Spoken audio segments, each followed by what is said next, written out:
अंधारात 4 पायांवर कोळ्यासारखं चालत, एका सापासारखं पालापाचोळ्यातून वाकडं तिकडं सरपटत, तर कधी एका हिंस्र माकडासारखं केकाळत ओरडत उड्या मारत ते ध्यान येत होतं.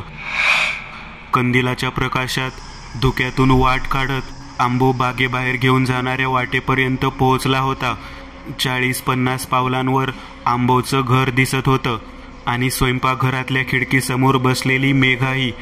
मेघे, आंबोने स्वयंपाकघराच्या खिडकीजवळ बसलेल्या मेघाला पाहत आवाज दिला.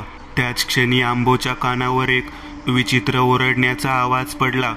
तो आवाज नक्कीच सामान्य नव्हता. मानवाची जोड त्याला नव्हती. ते आवाज होतं भेसूर, रागीट, सूड भावनेने पेटून उफाळून निघालेलं. आंबोच्या बागेतल्या झाडावरून एक काळसर आकार फांद्यावरून उड्या घेत पुढे पुढे येत होता, ज्याला ना आकार होता नाही उकार. एक प्रेत जळत्या वेळेस जसं प्रेतातून काळा धूर बाहेर निघतं, तशी ती काळी धुआधार आकृती होती, जेमतेम 6 फूट मोठी, जिला फक्त धारधार नख्यांचे 2 बलदंड फुगीर हात होते. हवेत उडत ती धुआधार आकृती समोर धुक्यात दिसणाऱ्या कंदिलाजवळ जात होती, जिथे आंबो उभा होता. त्या आकृतीला खाली पाय नसून एक वळवळणारी शेपटी होती व पूर्ण शरीरातून वाफ निघाली जात. त्या वाफेतून वातावरणात दुर्गंध पसरत होता. तिच्या त्या काळसर थोबाडावर असलेल्या खोबण्यातल्या लालसर डोळ्यांना तो कंदील दिसला. ज्या कंदिलाला पाहून ती चेकाळली, रागावली. तिने जबडा वासला, भयंकर गर्जना केली. तो आवाज ऐकून इकडे मेघाच्या काळजात चर झालं. दचकूनच तिने खिडकीतून बाहेर पाहिलं.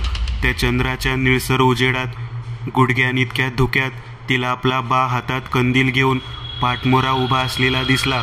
आंबोला पाहताच त्या काळ्या सावलीने आपले काळे धारधार नखांचे हात पुढे केले. तोंडातून एक भयंकर गर्जना करत हवेतून आंबोच्या दिशेने वेगाने झेप घेतली. बा, मेघाने आपल्या पित्याला हाक दिली. न जाणे का, परंतु मेघाच्या मनाला काहीतरी भयंकर घडणार आहे असं वाटू लागलं. चिंतेने मन सतावू लागलं. बाला काय झालं? तो असं का वागत आहे? माझी हाक का घेत नाही आहे? मेघाच्या मनात प्रश्नांची सरबत्ती सुरू झाली की तेवढ्यात हृदयाचा थरकाप उडावा. मानवाच्या डोळ्यांना, त्याच्या बुद्धीला एक विलक्षण धक्का बसावा. काहीतरी वेगळंच दिसावे, घडावे असं दृश्य दिसावं. तसं घडलं गेलं. मेघाचं पूर्ण शरीर जागेवरच थिजलं. डोळे फाडून हातात येतील इतके मोठे झाले. तोंडाचा आ वासला, जीभ थोडीशी बाहेर आली. आंबो हातात कंदील घेऊन जागेवर पाठमोरा उभा होता की तोच ज्या प्रकारे एक विमान हवेतून खाली वेगाने लँडिंग करतो, त्याच प्रकारे काळी सावली धुक्यातून चित्कारत वेगाने आंबोच्या दिशेने येत होती. तिचा वेग इतका प्रचंड होता की आजूबाजूचं धुकं डाव्या उजव्या बाजूला फेकलं जात होतं. मेघावतीने त्या काळ्या आकारास पाहिलं. त्या आकाराला पाहून तिच्या मनात नवल, आश्चर्य, काळजी, भीती, सर्व भावनांचा उदय एका क्षणी उफाळून वर आला. सर्वप्रथम नवल आश्चर्य तर तिला ह्या गोष्टीचं वाटलं की या जगात, कलियुगात अद्यापही अशा भूताकेतांचं वावर, अस्तित्व शिल्लक आहे. दुसरं तर मनात आलेली ती भीती व काळजी. 2 भावना जराशा वेगळ्या होत्या. भीती तर त्या ध्यानाचं हिडीस विद्रूप रूप पाहून आली होती. काळजी आपल्या पित्याच्या जीवाला काही हानी न हो ह्यासाठी आली होती. परंतु ती तर पाहण्या वाचून काहीही करू शकत नव्हती. त्या ध्यानाला मारण्यासाठी, त्याचा अंत करण्यासाठी ती कोणी जादूगार थोडी ना होती. तिच्या हाती होतं फक्त आणि फक्त पाहणं, बस. समोरून येणाऱ्या आपल्या मृत्यूला पाहून टर्कीफाय आंबोची हालत बिघडली. हातपाय सर्वच्या सर्व निकामे झाले. अवसानच गळाले होते त्याचे ते विद्रूप ध्यान पाहून, जे कोणत्या क्षणी त्याच्या नरडीचा घोट घेणार होतं. मांसाचे लचके तोडून, हातापायाच्या खिम्मा करून, अक्षरशः भुकेल्या भुजंगप्रयात हावरटलेल्या कुत्र्यासारखं खाणार होतं. आंबोने एक वेळ हळूच शेवटचं मेघाकडे मागे वळून पाहिलं. नकळत त्याच्या चेहऱ्यावर एक स्मित हास्य आणि डोळ्यातून अश्रू बाहेर आले. त्या उलावलेल्या डोळ्यात मेघाच्या बालपणीपासून ते आतापर्यंतच्या सर्व आठवणी कशा एका क्षणात झळकून गेल्या. एक चित्रपट जसं मोठ्या पडद्यावर दिसावं त्या प्रकारे ती आयुष्यभराची चित्रफीत आंबोला दिसली. कसं त्याने त्याच्या पत्नीच्या मृत्यूनंतर आपल्या लेकीला वाढवलं होतं, अंगाखांद्यावर खेळवलं होतं. सर्वच्या सर्व आठवणी जशा मनातून उफाळून आल्या होत्या. पण आक्रोश रडण्यासाठी, शेवटची भेट घेण्यासाठी वेळ होता कुठे? हीच त्याची शेवटची वेळ होती का? उभ्या आयुष्यात मानव पैशाच्या मागे धावतो. पैसा कमावला, श्रीमंत झाला की मग त्याला गर्व, अहंकार एका लोखंडाला गंज चढावी तसं चढत जातो. त्या अहंकाराने त्याची माणसा दुरावली जातात. आपल्या स्वतःच्या माणसासोबत सुद्धा त्याला वेळ घालवायला वेळ नसतो. मग जेव्हा म्हातारपण सुरू होतं, शरीर एकच जागी पडून राहतं. मरण येण्याअगोदर, त्या 10 मिनिटांअगोदर जीवनात आपण काय केलं काय नाही त्याची कसोटी डोळ्यांसमोर एका चित्रफितीप्रमाणे फिरू लागते. परंतु तोपर्यंत वेळ निघून गेलेली असते. हाती उरतो तो फक्त पश्चाताप. असो, पुढे ऐका. मेघाने आपल्या पित्याकडे पाहिलं. आंबोचे ते हसू, ते पाणावलेले डोळे काहीतरी सांगत होते.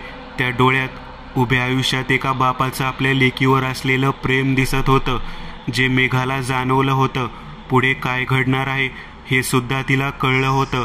आंबोने नकळत आपला डावा हात आशीर्वाद द्यावा तसा मेघाच्या दिशेने केला. वेळेला जणू मानवाच्या तर्कापल्ल्याची मर्यादा उरली नव्हती. 0.25चा व्हिडिओ जसा प्ले व्हावा तशी वातावरणातली वेळ धावत होती. आंबोचं ते हसू पाहून मेघाच्या मनातल्या भावनेचा उद्रेक जसा एकाच क्षणी विस्फोटकासारखा फुटून आला. डोळ्यांतून आसवांच्या धारा जशा पुरासारख्या वाहू लागल्या. "नाय बा, नाय," हुंदके देतच मेघाने खिडक्यांवरच्या सळ्यांवर हात ठेवला. त्याच क्षणी अगदी वेगाने पुढून धुक्यातून चित्कारत येणाऱ्या त्या काळ्या सावलीने आपले धारदार नख्यांचे हात आंबोच्या छातडात घुसवले. प्रथम त्वचा फाडून आतली सफेद कात, मग मासात रुतून थेट त्या विषारी नखांनी आंबोच्या काळजात मार्गक्रमण केलं. तसं आंबोच्या तोंडातून, डोळे, कान, नाक, सर्व अवयवांतून लालसर काळपट रक्त निघालं जात. त्या वेदनांसरशी तोंडातली जीभ, डोळे, जीभ बाहेर येत देहातला आत्मा बाहेर पडला. आंबो क्षणात गतप्राण झाला. आपल्या बापाचा जीव गेला हे पाहून मेघाच्या मुखातून एक आर्त किंकाळी बाहेर पडली. तोंडातून निघालेली ती किंकाळी जशी बाहेर पडली त्याच वेळेस तेवढ्यातच तिच्या सळ्यांच्या खिडकीवर ठेवलेल्या हातावर एक पांढरट हाडमास चिकटलेला नख वाढून ती काळपट झालेला अमानवीय हात पडला. तो हात पाहून तिच्या मनातली भीती पुन्हा उत्तेजित झाली. तिने आपला हात खिडकीवरून काढून घेतला. 4 पावले मागे सरली. चुकून तिचा पाय पिऱ्याला अडकून ती खाली कोसळली. तो हात अद्यापही खिडकीवरच होता. तो हात पाहून तिच्या भावनेचा बांध क्षणात बंद झाला होता. भीतीने मनात वाईट अघोरी विचार येऊ लागले. आता त्या मसनात आपण एकटेच आहोत. त्या वाईट शक्तीने आपल्या बापाचा कसा जीव घेतला. आता बळी म्हणून त्या मसनात कोणी दुसरं शिल्लक असेल तर ते आपण आहोत. याचा अर्थ आता त्या वाईट शक्तीचा हेतू साध्य होण्यासाठी ती आपल्याकडे येणार, आलीये.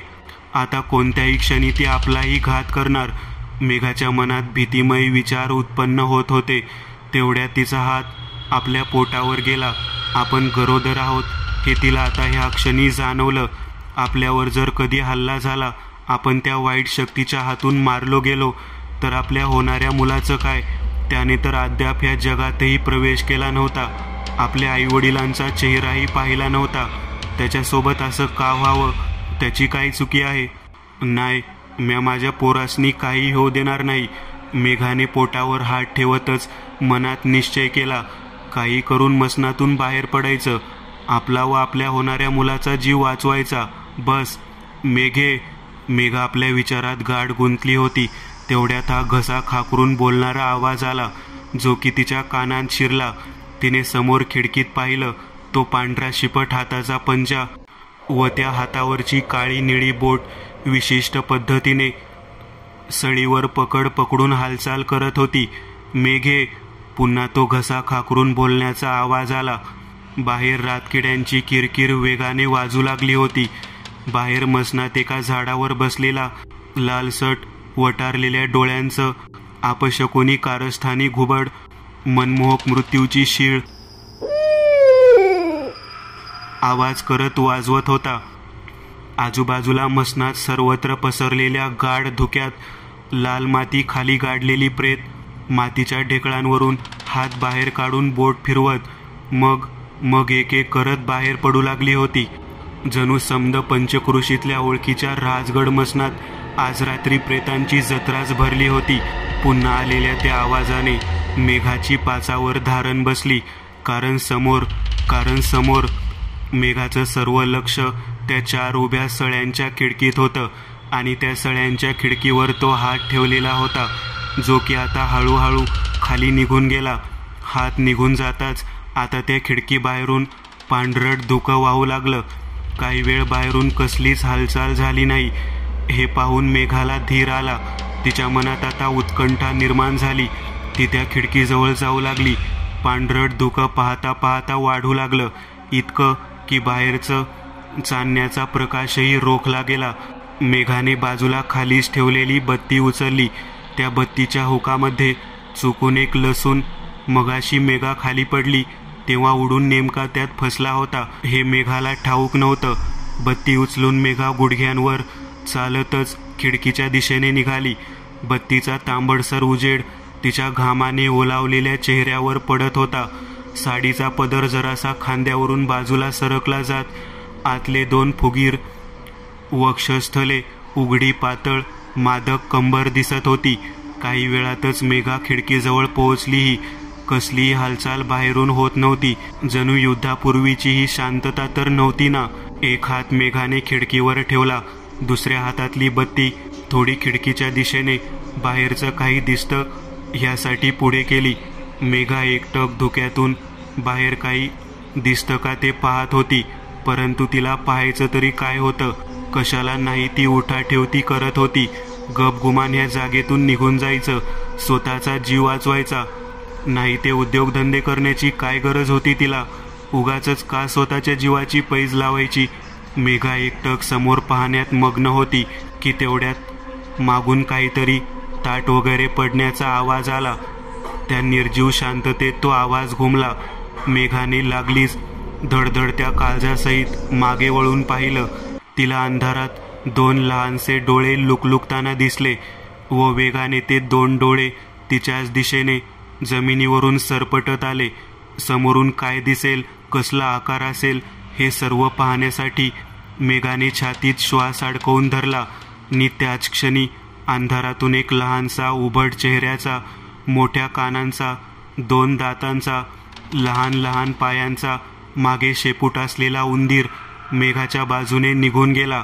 छातीत इतका वेळ दबा धरून ठेवलेला श्वास मेघाच्या तोंडातून मोठ्या डॅमचे दरवाजे खोलताच पाणी वेगाने बाहेर पडावं तसे बाहेर पडला आणि जसा श्वास बाहेर पडला त्याच क्षणी त्या सळ्यांच्या खिडकीतून 2 पांढरट थंडगार प्रेतासारखे हात बाहेर आले. त्या हातांनी पाठमोऱ्या मेघाचा गळा आवळला. ह्या अचानक मागून झालेल्या प्रहराने मेघाला सुटण्याचा मार्ग काही मिळाला नाही. तिचे हातपाय श्वास न मिळाल्याने झाडले जाऊ लागले की त्याच क्षणी मेघाच्या हातात असलेली ती बत्ती खिडकीवर फुटली. काच फुटून रॉकेलचा स्पर्श त्या लसणाला झाला. तसा तो लसूण तापला. त्यातून लहान बुडबुड्या निघाल्या जात तो रॉकेल एका विशिष्ट प्रकारच्या लईने चमकला जात एक स्फोट झाला. त्या स्फोटात असलेल्या आगीने थेट त्या ऋषा भुषा चिंत्या तिन्ही ध्यानांवर झडप घातली. एकाच वेळेस एकूण 3 पांढऱ्या फट शरीराचे नग्न प्रेत वाकडे तिकडे हातवारे करत ओरडत विवळत बाहेर जळू लागले. फटाके वाजावे तसे फटफट, स्मशानातलं प्रेत जळावं तसंच चटचट आवाज होत सर्वत्र लसणाचा भाजलेला वास पसरला व पुढच्याच क्षणाला त्या तिन्ही प्रेतात्म्यांचा खात्मा झाला. मेघा सुखरूप वाचली होती, परंतु तिने स्वतःच्या वडिलांना गमावलं होतं.